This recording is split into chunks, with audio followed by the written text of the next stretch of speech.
नमस्कार, मैं सुनीता कथा मंथन में आप सबका स्वागत करती हूँ। कथा मंथन में आज सुनिए मालती जोशी जी की कहानी नेहर छूटो जाए। मालती जोशी जी की अन्य कहानियाँ आपको हमारे प्लेलिस्ट में मिल जाएंगी। अधिकतर कहानियों तथा उनके लेखकों का लिंक मैं आपको डिस्क्रिप्शन बॉक्स में दे दूँगी, जिससे आप वहां जाकर के सुन सकते हैं। हिंदी हॉरर स्टोरी का भी लिंक मैं आपको डिस्क्रिप्शन बॉक्स में दे दूंगी, आप वहां जाकर सुन सकते हैं तथा आई बटन में भी लिंक रहेगा। तो चलिए शुरू करते हैं मालती जोशी जी की कहानी नेहर छूटो जाए। पुरानी गलियां, पुरानी स्मृतियों में डूबती उतरती मैं कार में बैठ गई। भैया ने कुछ बोलना चाहा, पर मेरे असंगत उत्तरों से उसने शायद मेरी मनस्थिति भांप ली और फिर चुप ही रहा। कार कोलतार की सड़कों पर फिसलने लगी और उसके साथ ही मेरा मन भी फिसलता हुआ समय के उस पार पहुंचकर स्मृति की दुनिया में खो गया। तंग गली के मोड़ पर तांगा खड़ा है। बाबूजी तांगे वाले को पैसे दे रहे हैं, भैया सामान लिए चल रहे हैं और उनके पीछे मैं। मेरे आने की खबर तेजी से फैल जाती है और कई जोड़ी आंखें घरों के दरवाजों, खिड़कियों और छज्जों से मुझे घूरने लगती है।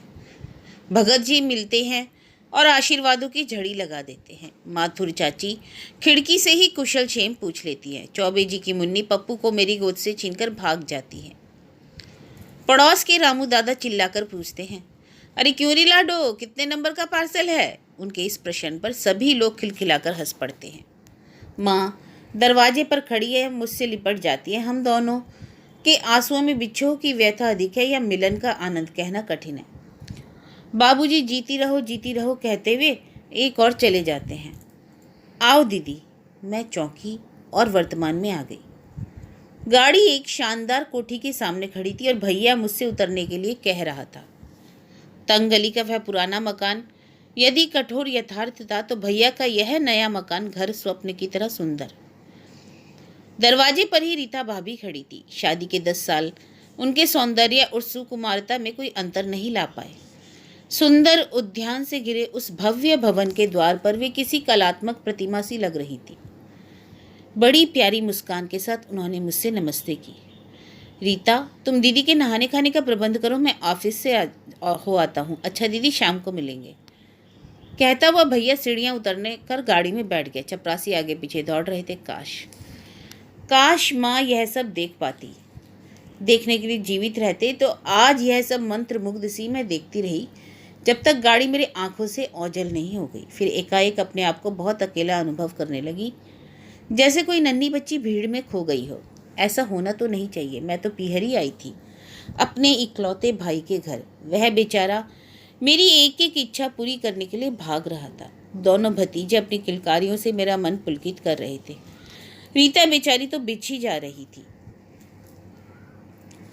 सारे घर के लिए मैं एक सम्मानित अतिथि थी और यही बात मेरे हृदय को आघात पहुंचा रही थी। मैं वह रज्जो नहीं थी जिसके लिए तवा उतारने से पहले मीठा चीला बनाना माँ ना भूलती थी। वह बिटिया नहीं थी जिसके लिए सेवधानी की पुड़िया लाने के बाद बाबूजी को 100 कामों के बीच याद रहती थी। वह रजनी भी नहीं थी जिसके लिए माधुरी चाची आंवले का अचार और पंडिताइन मौसी उड़द के पापड़ अवश्य भेजती। अब मैं वह दीदी क्यों नहीं थी जिसके लिए खट्टी इमली से भैया घर भर देता था। भैया अब सचमुच बहुत बदल गया था। यह बात नहीं कि वह मेरी उपेक्षा करता, वह तो बेचारा ऑफिस से जितनी जल्दी हो सके उतनी जल्दी लौट आता और अधिक से अधिक समय मुझे देने का प्रयत्न करता। हम दोनों के बीच एक अदृश्य तनाव सा बन गया था। कभी मैं सोचती, क्या वही बदला है? समय के चक्र ने मुझे क्या अछूता ही छोड़ दिया है? एक रात खा पीकर बैठे थे तो भैया ने मेज पर एक बड़ा सा नक्शा फैलाते हुए कहा, दीदी एक मकान बनवाने की सोच रहा हूँ इसी शहर में। माँ की भी यही इच्छा थी। मकान इसी शहर में? माँ की इच्छा सुनकर मन को जाने कैसा लगा। अपना पुराना अंधेरा सीलन भरा मकान याद आ गया, जिसमें माँ ने अपने जीवन के 28 वर्ष काट दिए थे, शायद ही किसी सुंदर घर का सपना देखते हुए। हाँ तो दीदी, बागीचे के ठीक बाद यह हॉल होगा और इसके पास ही यह लेडीज़ ड्राइंग रूम, ठीक है ना? हाँ हाँ, बहुत अच्छा रहेगा, मैंने कहा। पर इस समय मैं तो अपने 2 कमरों के मकान के बारे में ही सोच रही थी। बाहर वाले कमरे में फर्नीचर के नाम पर होती थी एक मेज, एक टीन की कुर्सी और स्टूल। जब बैठने वालों की संख्या ज़्यादा हो जाती तो संदूक और खिड़की से भी काम चलाया जाता। और लेडीज़ ड्राइंग रूम, इसकी तो कभी ज़रूरत ही महसूस नहीं हुई। दोपहर को सब अपने अपने दरवाजे में आ जाती, कोई बुनाई लेकर तो कोई सिलाई लेकर, कोई चावल बीनती तो कोई सब्जी साफ करती। इस तरह बातें भी होती थी और काम भी। निमंत्रण कभी भी आनंददायक नहीं होते थे, क्योंकि तब उन घरों के अभाव उभर कर सामने आ जाते। और दीदी, यहाँ बच्चों का स्टडी रूम रख दिया है, बागीचे का व्यू भी हो रहेगा, किसी तरह का डिस्टरबेंस भी नहीं होगा। हाँ, पढ़ते समय डिस्टरबेंस भी नहीं होना चाहिए। और मेरी कल्पना में हमारा रसोई घर घूम गया।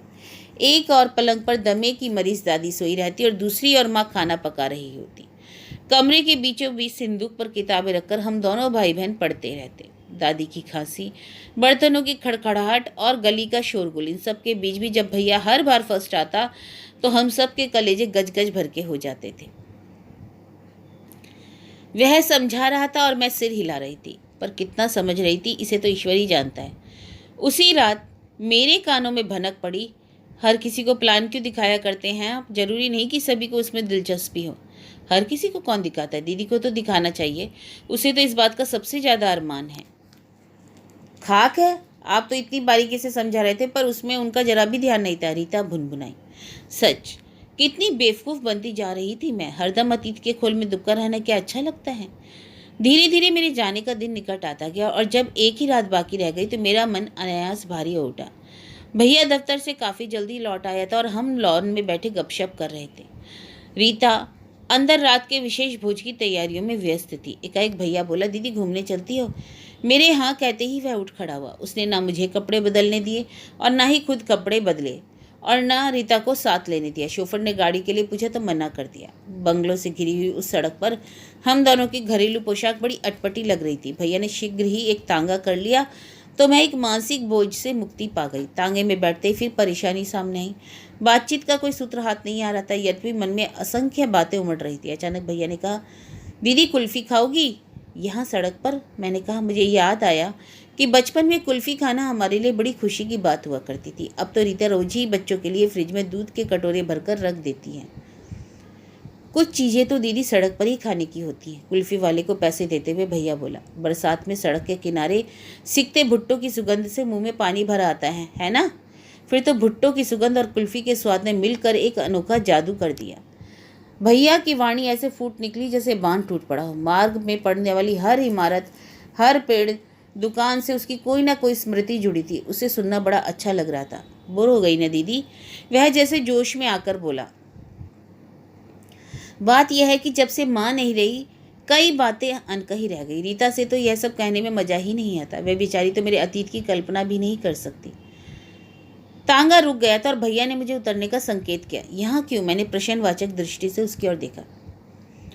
तुम यहाँ आए बिना ही लौट जाती तो ना तुम्हें सुख होता और ना मुझे, ठीक है ना? हम दोनों हंस दिए। हमने गली में प्रवेश किया। समय ने उसके ढांचे को जरा भी नहीं बदला था। बदले थे तो सिर्फ यहाँ के निवासी, जो तब जवान थे अब बूढ़े हो गए थे और अपनी धुंधली आंखों से हमें पहचानने की कोशिश कर रहे थे। माथुर चाची की खिड़की आते ही हठात ध्यान उस ओर चला गया। वे बददस्तूर वहाँ पर खड़ी थी। बहुत देर से मुझे पहचान पाई, फिर रज्जो कहकर इस जोर से चीखी कि रास्ता चलने वाले हमें घूर कर देखने लगे। उनकी बातों का सिलसिला ख़त्म ही नहीं हो रहा था। लगता था बुढ़ापे ने उनकी जबान को और भी तेज कर दिया। उनसे पीछे छुड़ाकर आगे चले तो तरकारी का थैला लिए रामू दादा मिल गए।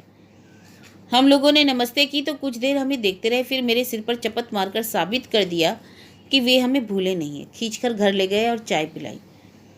उनके घर से हमारा पुराना मकान दिखाई पड़ता था, जहाँ नए किराएदारों के बच्चे खेल रहे थे। उनकी किलकारियों में हमारा बचपन जाग रहा था। मकान मालकिन हमेशा की तरह उन बच्चों को कोस रही थी। मैंने भैया के कान कहा, तुम जब अपने घर का मुहूर्त करो तब उस बुढ़िया को अवश्य बुलाना। अंत में पहुँचे पंडिताइन मौसी के घर। मौसी के बाल सन की तरह सफ़ेद हो गए थे, पर उन पर वह शीश फूल अभी चमक रहा था। यह उनका एकमात्र गहना था जो किसी जजमान की स्त्री ने पुत्र जन्म की खुशी में दिया था। बचपन में भैया अक्सर उसी में झूल जाता था। तब वे कहती, अरे छोड़ रे दुष्ट, मरूंगी तो यह तेरी बहू को ही दे जाऊंगी। मैंने अपनी कल्पना में रीता को वह शीश फूल लगाए देखा तो मुझे हंसी आ गई।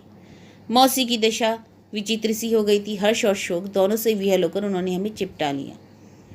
हम तीनों इस तरह रोए मानो माँ का कल ही देहांत हुआ हो। बड़ी देर बाद वे संभल पाई, बोली, बेटा किसी दिन बहू को भी लेते आना, देखकर आंखें ठंडी कर लूँ। मैंने भैया की रक्षा करते हुए कहा, मौसी किसी दिन अपने लड़के का महल भी तो देखा हो, और विस्तार से उन्हें भैया की वैभव गाथा सुनाती।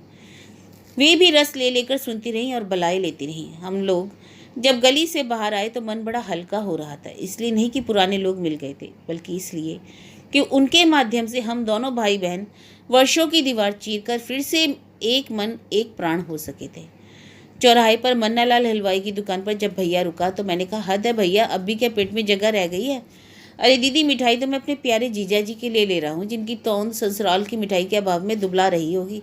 शैतान, मैंने कहा, पर उसने हंसते हुए एक गुलाब जामुन मेरे मुंह में ठूस दिया और मेरी साड़ी के पल्लू से ही हाथ पोंछ लिए।